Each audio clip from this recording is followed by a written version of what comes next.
बहु भुट्टू भूत। ये उड़िया इंडस्ट्री का एक ऐसा हॉरर मूवी है जो कि अभी पूरा दुनिया में खली भली मचा चुकी है। ये मूवी बहुत ज़्यादा हॉरिबल है और देखने के लिए बहुत ज़्यादा इंटरेस्टिंग भरा मूवी है। और ये मूवी इतना ज़्यादा अभी वायरल हो रहा है कि यहाँ पे हिंदी ऑडियंस ने उसको देखने के लिए बहुत ज़्यादा बेताब है। लेकिन ये हिंदी लैंग्वेज में रिलीज़ ना होने के कारण हिंदी ऑडियंस को समझ में नहीं आ रहा है। लेकिन मैं आपको इस 5 से 10 मिनट के अंदर इस मूवी को ऐसा समझाऊंगा कि आप ये पूरा मूवी देखने का बराबर सोचेंगे। मैं आपको इतना ज़्यादा हॉरिबल तरीके से समझाऊंगा, इसलिए वीडियो को पूरा अंत तक देखिए बिना स्किप करते हुए। अगर आप इस मूवी का पूरा डिटेल्स में जानना चाहते हो, छोटा से छोटे बात में देखना चाहते हो, तो मैं उसका एक फुल वीडियो बनाया हूँ जो कि 41 मिनट का फुल वीडियो एक्सप्लेन हिंदी में ही किया हूँ। अब अगर आप चाहते हो तो आई बटन में, नहीं तो डिस्क्रिप्शन में उसका लिंक मिल जाएगा, नहीं तो मेरा चैनल पर आप जाके देख सकते हो। मूवी का कहानी शुरू करने से पहले मूवी का जो मेन कैरेक्टर है मैं उनका नाम बोल देता हूँ। मूवी का मेन कैरेक्टर रत्नमाला होते हैं। जो रत्नमाला जो कि गांव में किसी को जादू टोना किया गया होता है तो वो झाड़ फूक करते हैं। रत्नमाला का बेटा बुट्टू जो कि इस मूवी का मेन कैरेक्टर है, और उसका प्यार रिंकी जो कि बुट्टू को बहुत ही ज़्यादा प्यार करता है। अमोरी जो कि इस मूवी का हॉरर सीन है, जो कि इस मूवी का हॉरर का कैरेक्टर निभाया है। लिंगराज जो कि उस मूवी का बहुत ही बड़ा तांत्रिक होता है। अमित इस मूवी में एक पुलिस का कैरेक्टर निभा रहा है, और सनई जो कि बुट्टू का दोस्त होता है। ये रहे पूरा सारे के सारे मेन कैरेक्टर। अभी चलते हैं स्टोरी के बारे में जानते हैं। मूवी का शुरुआत कुछ ऐसा होता है, एक लेडी के ऊपर कुछ पॉजेस करने वाला चीज आ जाता है, एक आत्मा आ जाता है जो कि वो उस लेडी को बहुत ही ज्यादा परेशान कर रहा था। इसलिए उस लेडी का बेटा ने रत्नमाला के पास उस लेडी को लेके आए हुए होते हैं, और रत्नमाला कुछ ही देर में उस लेडी के अंदर से वो पॉजेस वाला चीज को निकाल देते हैं। और वहां पर एंट्री होता है बुट्टू का। बुट्टू जो कि उनका बेटा होता है, जिसके पास एक तालाब रहता है। तालाब में वो मछली का चाष कर रहा होता है, लेकिन उसके अच्छा मछली का चाष नहीं होता है, इसलिए वो बहुत ही ज्यादा टेंशन में रहता है, बहुत ही ज्यादा बुरा बर्ताव करता है। और वो चाहता है कि गाँव से बाहर जाए, गांव बहुत ही बड़ा शहर जाए या दुबई जाने के लिए। बुट्टू का एक कजन वाला भाई रहता है जो कि उसके जैसा ही तालाब में मछली का चाष कर रहा होता है, लेकिन उसका अच्छा खासा पैसा कमा रहा था, अच्छा खासा जिंदगी जी रहा था। यहाँ पर बुट्टू का फैमिली बहुत ज्यादा गरीब होते हैं, जो कि रत्नमाला जितना भी ज्यादा झाड़ फूक करते हैं उससे ही अपना घर चलाते हैं। यहाँ पर बुट्टू ना काम धंधा करता है, ना अपना जो तालाब होता है उससे अच्छा खासा पैसा कमा पाता है। मूवी में उसके बाद जो सीन दिखाया जाता है, सीन में ये दिखाया जाता है बुट्टू और उसका दोस्त सनय ने गाँव में सरस्वती पूजा होने वाला था, इसलिए घूम घूम के सबको चांदा मांग रहे होते हैं। और वहाँ पर आया हुआ होता है दुबई से एक आदमी जो कि बल्ला हबीबी कर रहा था, जो कि गांव में सबको बोल रहा था कि तुम लोग दुबई चलो, दुबई अच्छा है, गांव में रह के क्या करोगे। आखिर में उसका शादी होने वाला था, इसलिए वो गांव में आया हुआ था। और उसका शादी होता है। शादी में यहाँ पर बुट्टू गया होता है, और यहाँ पे ही इंट्रोड्यूस होता है रिंकी का। रिंकी जो कि बुट्टू को बहुत ही ज़्यादा प्यार करता था वन साइडेड, लेकिन यहाँ पर बुट्टू ने रिंकी को प्यार नहीं करता था क्योंकि उसके पास ज़्यादा पैसा नहीं था, वो बहुत ज़्यादा गरीबी था। लेकिन रिंकी जो था, रिंकी एक होम्योपैथी डॉक्टर का बेटी हुई करती थी। वो अपना खुद का एक बिजनेस कर रही थी, जो कि छत्तू का मशरूम का चाष कर रही होती थी, उससे वो अच्छा खासा पैसा भी कमा रही थी।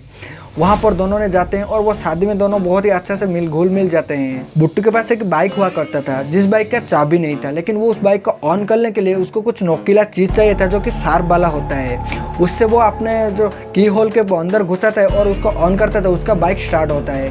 इसलिए वो उसको बहुत ज़्यादा परेशानी का सामना करना पड़ता है। सारे जो प्रॉब्लम का जो जड़ है वो वहीं से ही है। उस दिन रात को जो शादी खत्म करते हैं, उसका दोस्त सनिया और बुट्टू ने अपने घर की ओर लौटे हुए होते हैं, और उनका जो बाइक का जो नोकीला वाला चीज़ होता है वो लॉस होने के कारण गिर जाता है, और वहीं पर उन लोग ढूंढने लगते हैं उसका चाबी कहाँ गया। और नोकीला वाला चीज़ ढूंढते हैं, और उन लोगों को वो वाला जो उनका चाबी होता है वो नहीं मिलता है, और वहीं पे कुछ और चीज़ मिलता है जो कि एक वही सार वाला चीज़ होता है। और उस चीज़ को ला करके वो उस हॉल में डालते हैं और गाड़ी स्टार्ट करते हैं, और गाड़ी स्टार्ट हो जाता है। फिर से उन लोग घर में लौट जाते हैं। अगले दिन सुबह होता है। अगले दिन सुबह जो बुट्टू होता है वो बहुत ज़्यादा गुस्से में था। वो चाहता था कि गाँव से बाहर जाए, दुबई जाए, लेकिन उसका माँ ने घर से बाहर नहीं निकलने दे रही थी। इसलिए वो अपने माँ को भला बुरा बोलता है कि तुम्हारे लिए ही मेरा पापा का मौत हुआ है। और वहीं पे ही उनका पापा का सीन दिखाया जाता है, बुट्टू का छोटे टाइम का सीन दिखाया जाता है, और रत्नमाला का जवान टाइम का सीन दिखाया जाता है। सीन में कुछ ये दिखाया जाता है कि रत्नमाला और उनका पति बहुत ज़्यादा गरीब हुए करते थे। उनको खाने के लिए भी पैसा नहीं था, इसलिए रत्नमाला जो कि अच्छे से जो काला जादू जानते थे, इसलिए उनका पति उनको फोर्स करते हैं कि तू काला जादू से पैसा कमा। लेकिन रत्नमाला नहीं चाहते थे कि वो ऐसा काला जादू से पैसा कमाए, इसलिए वो उनका पति को मना करते हैं कि ना, मैं ऐसा कुछ नहीं करूँगा। इसलिए उनका पति ने गुस्सा होते हुए अपने घर छोड़ के शहर चले जाते हैं, और कुछ दिन के बाद शहर से लौटते हैं और अपने साथ बहुत ज़्यादा पैसा लेके आते हैं और उनको रत्नमाला को पैसे देते हैं, बोलते हैं तेरे को जो चाहिए मैं वो ला के दूंगा। और उनका बेटा को लेके मार्केट जाने के लिए लगते हैं, जो कि उसका बेटा को जो जो चाहिए था वो खरीद के देना चाहते थे। लेकिन यहाँ पे रत्नवाला उनका पापा के साथ बुट्टू को जाने नहीं देते हैं, उसको रोक लेते हैं। लेकिन ज़बरदस्ती करते हुए ही उनका जो हस्बैंड होते हैं वो बुट्टू को लेके चला जाता है मार्केट में। और यहीं पे दिखाया जाता है और एक सीन जो कि बहुत ही ज़्यादा डरावना होता है। एक दिन रात को उनका जो हस्बैंड रत्नवाला का हस्बैंड होते हैं वो अपना बेटा बुट्टू को सामने सोए करके वहाँ पे यज्ञ कर रहे थे, कुछ जादू टोना कर रहे थे। उनका मकसद ये था कि वो उनका बेटा को बलि दे दे। ये सारी चीज़ देखते हुए रत्नवाला बहुत ज़्यादा डर जाते हैं और वो डरते मारे वो अपना हस्बैंड का देहांत कर देते हैं। पीछे से जाते हैं और एक कपड़ा डालते हैं और उनका जो गला होता है गला से ज़ोर से दबा देते हैं और उसके बाद उनका मौत हो जाता है। फिर उनका जो शव होता है वो शव को लाते हैं और अपने गाँव का एक पेड़ में टांग देते हैं, जो कि जैसा दिखाई दे कि वो अपने खुद से सुसाइड कर लिए फांसी देते हुए। और उनका बेटा बुट्टू को बोलते हैं कि हमारे पास पैसा नहीं था इसलिए तुम्हारे पापा ने सुसाइड कर लिया था। इसलिए ही बुट्टू अभी उनका माँ को बहुत ज़्यादा ताना मार रहे होता है और उनका माँ ये सारे चीज़ सुनते हुए बहुत ज़्यादा रो रहे होते हैं। उस दिन सुबह ही बुट्टू ने निकल जाता है गांव से बाहर उसके दोस्त सनिया के साथ, क्योंकि गांव के बाहर एक ऐसा आदमी रहता था जो कि दुबई जाने का सारे तैयारी करता था, दुबई में जॉब दिलाता था। उन लोग जाते हैं, उन लोग से बात करते हैं और वो बोलता है कि दुबई जाने के लिए 10 लाख चाहिए, अगर तुम्हारे पास 10 लाख है तो तुम लेके आओ, मैं तुम्हें दुबई में भेज दूंगा। लेकिन उन लोग के पास इतना सारा पैसा नहीं था, इसलिए वो बहुत ज़्यादा दुख के साथ रात को घर लौट रहे थे। फिर से वही हादसा होता है कि उनका जो चाबी होता है, नोकीला वाला सार वाला चीज़ होता है, वो फिर से गिर जाता है गाँव के बीच सड़क में जहाँ पे कोई भी नहीं था। उन लोग ढूंढते हैं और बुट्टू उसको ढूंढते ढूंढते गांव के जो सड़क के किनारा होता है वहाँ पर उतर जाता है। वहाँ पर देखता है एक पेड़ रहता है, पेड़ में एक नोकीला वाला कट्टा चुकाया गया है। वहाँ पर वो कट्टा को वो निकालने के लिए कोशिश करता है, आखिर में वो उसको निकाल देता है। और निकालने के बाद वो पेड़ के पास वो वैसा ही सोया हुआ रहता है और वहाँ पर सनाई आता है, उसको पूछता है कि तेरा क्या हुआ है। और वो देखता है कि बुट्टू के हाथ में ऐसा नोकीला वाला चीज़ है, वो उसके हाथ से लेता है और लेके चलते हुए बनता है और बोलता है कि बुट्टू जल्दी आ जा, रात हो गया, हम लोग घर जाने वाले हैं। फिर वो नोकीला वाला चीज़ से उसको ऑन करते हैं और घर जाते हैं। लेकिन जब वो उस नोकीला वाला चीज़ को उस पेड़ से निकाला है तब से टाइम से बुट्टू का जो बिहेवियर होता है वो बहुत ज़्यादा चेंज हो गया है, क्योंकि वो जो पेड़ होता है वो पेड़ में कुछ ऐसा प्रोजेक्ट करने वाला चीज़ रहता था कि आत्मा रहता था, जो कि उसी नोकीला वाला चीज़ में रहता था। अगर वो जो बुट्टू है वो नोकीला वाला चीज़ को जो निकाल देते तब के टाइम से वो जो प्रोजेक्ट वाला चीज़ रहता है वो बुट्टू के अंदर आ जाता है। तो उस दिन के बाद बुट्टू बहुत ज़्यादा चेंज हो जाता है। जो बुट्टू सोया रहता था, अपने जो तालाब था उसमें ध्यान नहीं देता था, अभी उसका तालाब से बहुत सारे मछली निकल रहे हैं। लेकिन उसका जो कज़न वाला भाई होता है उसका तालाब में एक भी मछली नहीं निकलता है। इसलिए उसका जो कज़न वाला भाई होता है वो डाउट करता है कि कुछ ऐसा काला जादू कर रहा है बुट्टू, जिसकी वजह से मेरा तालाब से मछली नहीं निकल रहे हैं, उसके तालाब से बहुत ज़्यादा मछली निकल रहे हैं। यहाँ पर मैं जो बुट्टू होता है वो अच्छा खासा पैसा कमाने लगा था और अपने माँ को लेकर सारे पैसा देने लगा था। यहाँ पर रत्नवाला बहुत ज़्यादा खुश थे जो कि बुट्टू इतना ज़्यादा पैसा कमा रहा था। और आखिरकार में जो रत्नवाला बहुत ज़्यादा कर्ज में डूबा हुए थे वो सारे कर्ज को चुका देते हैं और अपना जो फाइनेंशियल कंडीशन होता है वो उसमें सुधार आता है। लेकिन यहाँ पे गांव में कुछ ऐसा हादसा हो जाता है जिसको जानने के लिए बहुत सारा गांव लोग रात में पहरा दे रहे थे, क्योंकि गांव में हर दिन रात को एक जो बकरी होता है वो गायब हो जाता है। जो कि अमित होता है गांव का पुलिस वाला, उसका पापा होता है शशिकांत। वो बहुत सारे बकरियां पाल रहे होते हैं, लेकिन उन रात में उनका एक एक करके बकरियां गायब होने लगता है। और जो उनका पापा शशिकांत ने उस पुलिस वाला अमित को बोलते हैं कि तू कर क्या रहे, तू अपने बकरी ऐसा गायब होता जा रहा है, तू कर क्या रहा है। तो इसलिए अमित ने ठान लेता है कि वो जो बकरी चोर है उसको ढूंढते रहेगा। इसलिए रात को गांव के सारे लोग को लेता है और गांव में छानबीन करने लगता है। यहाँ पे कोई भी नहीं मिलता है। यहाँ पे रत्नवाला को भी पता चल रहा होता है यहाँ पे क्या हो रहा है गांव में, और वो बुट्टू के ऊपर ध्यान लगाने रखते हैं। और वो देखते हैं तो बुट्टू के बहुत ही ज़्यादा बिहेवियर चेंज होने लगता है। सुबह होते ही वो मटन खाने लगता है और डेली डेली उसका घर में मटन हो रहा था। अगर वो रत्नवाला उसको पूछते हैं तो तू मटन कहाँ से ला रहे, तो वो बोलता है मैं खरीद के लाया हूँ। आखिर ऐसे सारे हरकत देखते हुए रत्नवाला रात को देखते हैं कि बुट्टू कर क्या रहे। एक दिन रात को देखते हैं कि बुट्टू का घर में खून पड़ा हुआ है। वो उनका मन में थोड़ा डाउट जग जाता है, लेकिन उसका अगले दिन सुबह जो होता है वो बहुत ज़्यादा चौंकने वाला चीज़ था। अगले दिन सुबह उनके घर में फिर से एक प्रोजेक्ट होने वाला औरत आता है जो कि बोल रहा था वो तेरा बेटा को ले लेगा, वो तेरा बेटा को ले लेगा। ये सारी चीज़ सुनते हुए रत्नवाला बहुत ज़्यादा चौंक गए थे, क्योंकि ऐसा पहले उनके साथ कुछ हुआ नहीं था। आखिर में बहुत सारे औरत के ऊपर कुछ पाउडर जैसा चीज़ छिड़कते हैं और फिर से वो जो औरत होती है वो अपने जीभ को बहुत ज़ोर से काट लेते हैं और उसका जीभ 2 खंड में विभाजित हो जाता है। ये सारे सीन दिखने के लिए बहुत ज़्यादा हॉरिबल होता था, जो कि देखने में मुझे बहुत ही ज़्यादा डर लग रहा था।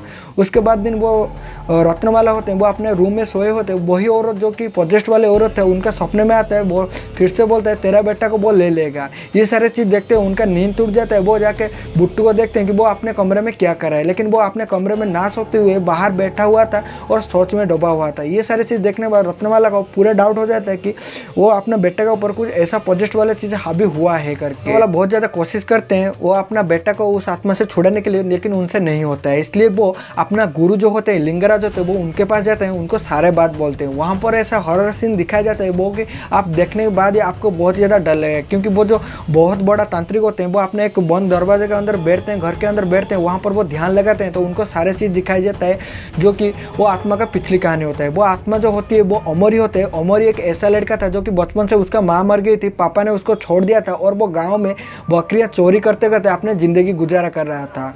वो जो गाँव में रहता था, वो गाँव में एक मुखिया जैसा आदमी रहता था, जिसके पास बहुत ही ज़्यादा बकरी था, वो उसका ही बकरी चुरा रहा था। लेकिन उस मुखिया का एक लड़की रहती थी, जो लड़की से वो अमरी को प्यार हो जाता है, और वो लड़की भी अमरी को प्यार कर रहा था। एक दिन अमरी और वो लड़की इंटीमेट हो रहे थे, वो मुखिया वो वहाँ पर जाकर पहुँच जाता है, वो सारे चीज़ को देख लेता है, और वो देखने के बाद अपने गांव में बेइज्जत ना हो जाए इसलिए वो अपना लड़की को मार देता है और अमरी के घर में लाके छोड़ देता है। और वो अमरी के घर में जब गांव वाला जाकर देखते हैं, तो वो देखते हैं कि वहाँ पर वो गांव का मुखिया का लड़की मरा पड़ा है, और वहाँ पर अमरी बैठा हुआ है। और गांव वाले सोच लेते हैं कि अमरी ने उसका खून किया है, और उसका पापा ने बोलता है कि हाँ अमरी ने ही खून किया है। इसलिए गांव वाले ने अमरी को बहुत ज़्यादा मारते हैं, और वो पेड़ के पास जहाँ से बुट्टू ने वो कटीला चीज़ निकाला था वहीं पर लेके जाते हैं, उसको बहुत ज़्यादा मारते हैं। वो जो कटा होता है, वो जो कील होता है, उसका सिर में रखते हैं और ज़ोर से मार के उसको वहीं पे ही मार देते हैं। वहाँ पे वो आत्मा बन जाती है, और वो जो नहीं मारा था उसको, जो गलती की वजह से उसको मार दिया गया था, इसलिए वो बहुत ज़्यादा गुस्से में था। आखिर में उस दिन रात में ही वो बुट्टू का शरीर में आ गया था, जो कि बहुत ही गुस्सा में गांव वालों से बदला लेने के लिए सोच रहा था।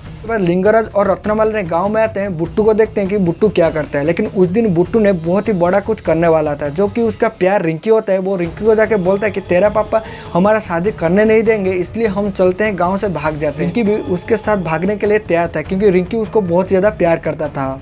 वो भागने के लिए जा रहे थे, गांव के बीचों बीच पहुंच रहे थे। यहाँ पर जो रत्नमाला और वो बहुत बड़ा तांत्रिक लिंगराज आते हैं, देखते हैं और बुट्टू घर में नहीं है, तो वो उसका बेडशीट को लेते हैं और उसमें गाठी लगाने लगते हैं। जब वो उनका गाठी लगाने लगते हैं, कुछ मंत्र पढ़ने लगते हैं, वहाँ पर बुट्टू का शरीर में बहुत ज़्यादा चेंजेस आते हैं, वो बहुत ज़्यादा डरावना बन जाता है। ये सारे चीज़ रिंकी देखते हुए बहुत ज़्यादा डर जाता है, और वहाँ से भागते हुए अपना घर लौट जाता है। यहाँ पर बुट्टू दौड़ते हुए अपने घर में आता है, देखते हैं कि उसके साथ कुछ ऐसा हो रहा है, और वो बहुत ज़्यादा गुस्से में आ जाता है, अपना पावर दिखाता है। और पावर दिखाते हुए वो तांत्रिक को भी ऐसा मारता है, और अपने माँ को भी मारते हुए वहीं से भाग जाता है। फिर वो रिंकी के घर में जाता है, रिंकी को लेने के लिए कोशिश करता है, रिंकी को खींचते हुए उसके साथ लेके जाने के लिए कोशिश करता है। रिंकी बहुत ज़्यादा रो रहा था, फिर भी वो नहीं सुनता है। यहाँ पर गांव वाले, पुलिस वाले सारे लोग ढूंढते हैं कि वो बकरी चोर कहाँ है। इसके लिए गांव में चारों ओर बहुत ज़्यादा जाल बिछाए हुए थे, जो कि उसको पकड़ने के लिए। लेकिन यहाँ पे जहाँ वो रिंकी को घसीटते हुए लेके जा रहा था, तब के टाइम वो बुट्टू ने उस जाल में फंस जाता है, और ये सारी चीज़ रिंकी देखता है, तो रिंकी को बहुत ज़्यादा बुरा लगता है। इसलिए वो जाल को कट करता है और वहाँ पर भागने के लिए देता है बुट्टू को, और वहाँ पर रिंकी अपने घर लौट जाता है। लेकिन बुट्टू जो भागते हुए होता है, तभी उसको गाँव वालों ने देख लिए होते हैं। गाँव वाले उसको पीछे कर रहे होते हैं, उसका कज़न वाला भाई ने उसको बंदूक से पीछे से शूट कर रहा होता है, और शूट करते हुए वो वहाँ पर गिर जाता है बुट्टू, और उन गाँव वाले जाकर देखते हैं तो वो बुट्टू होता है। गाँव वाले उसको मारने लगते हैं, लेकिन यहाँ पर रत्नमाला और वो वाला तांत्रिक पहुँच जाते हैं और उनको समझाने लगते हैं कि ये बुट्टू नहीं है, ये अमरी है, उसके अंदर कुछ पोजेस्ट वाला चीज़ रहता है। गांव वाले को बहुत ही ज़्यादा हेल्प किए होंगे रत्नमाला ने, इसलिए गांव वाले उनके बात सुन रहे होंगे और बोल रहे हैं कि ठीक है, हम देखते हैं आप क्या कर रहे हो। और फिर से वो जो बुट्टू होता है वो सारे चीज़ बताता है, उसका फ्लैशबैक बताता है, क्या क्या हुआ था इसके साथ, वो क्यों आया है, आखिर उसको चाहिए हुआ था, जो कि उसका प्यार था वो अधूरा रहता। इसके लिए वो रिंकी को चाहिए होता है और रिंकी को शादी करना चाहता है। लेकिन यहाँ पर रत्नमाला चाहते हैं कि अपना बेटा को बचाने के लिए, जो कि बुट्टू होता है, इसलिए वो बहुत ही ज़्यादा कोशिश करते हैं, उसको समझाते हैं कि तू बुट्टू का शरीर से छोड़ के चला जाए, लेकिन वो जो आत्मा होते हैं ओमोरी वो जाने के लिए तैयार नहीं था। आखिरकार वो जो बड़ा वाला तांत्रिक होते हैं वो बोलते हैं अगर वो जो कट्टा होता है वो कील होता है वो अभी मिल जाता तो वो आत्मा आसानी से निकल जा सकता है। आखिर में उसका जो दोस्त होता है, बुट्टू का दोस्त होता है, सनाई होता है, उसके पास वो कट्टा वाला चीज़ उस दिन रात से ही रखा हुआ होता है। इसलिए वो कट्टा को लेके, वो कील को लेके वो तांत्रिक को देते हैं और वो तांत्रिक लेके रत्नवाला को देते हैं, कुछ बोलते हैं और रत्नवाला उसका पैर में वो कट्टा को घुसा देते हैं और देखते देखते ही वो आत्मा छोड़ के वो कट्टा के अंदर आ जाता है। उसके अगले बार सील में दिखाया जाता है कि वो जो बड़ा वाला तांत्रिक होते हैं वो एक लिक्विड का बोतल लेते हैं और उसके अंदर वो आत्मा को कैद कर लेते हैं। और उसके बाद सीन दिखाया जाता है कि वो बुट्टू होता है, वो बुट्टू दुबई जाने के लिए तैयार हो जाता है और रिंकी के पास जाता है, माफ़ी मांगता है, बोलता है कि तू मेरा वेट कर, मैं अभी दुबई जाने वाला हूँ, पैसा कमा के लौट के आऊँगा। लेकिन वहाँ पे रिंकी उसको बोलता है कि तुझे लौट के आने में कोई भी ज़रूरत नहीं है, तू वहीं पे ही रह जा। मतलब कि रिंकी को कुछ ऐसा बहुत ज़्यादा बुरा फील हुआ होगा उस सीन से, लेकिन उसको बुट्टू ने समझा रहा था और वहाँ पर दिखाया जाता है कि बुट्टू वही पेड़ के पास जा रहा था, वो जो पेड़ में वही कट्टा लगा हुआ था। और अगले सीन में ऐसा कुछ दिखाया जाता है कि रत्नमाला जो कि झाड़ फूक कर रहे थे वो भी अमेरिका जैसे ही स्माइल दे रहे थे और मटन खा रहे थे। यहीं पे मूवी का ख़त्म होता है। अगर आपको ये जो छोटा सा मैं वीडियो बनाया उसके अंदर समझ में नहीं आता है तो उसका बहुत ही बड़ा वीडियो बनाया जो कि 41 मिनट का है, जो कि छोटे से छोटे चीज़ लेके मैं एक्सप्लेन किया हूँ, वो जाके आप देख सकते हैं। अगर ये वीडियो आपका अच्छा लगे तो प्लीज़ वीडियो को लाइक कीजिए। ऐसा हॉरर स्टोरी देखने के लिए हमारे चैनल को सब्सक्राइब करके रखिए, बगल में जो घंटे का बटन है उसका जरूर दबा दीजिए। तो चलते फिर मिलते हैं अगली वीडियो में, तब तक के लिए बाय बाय, खुश रहना और हमारे चैनल के साथ जुड़े रहना।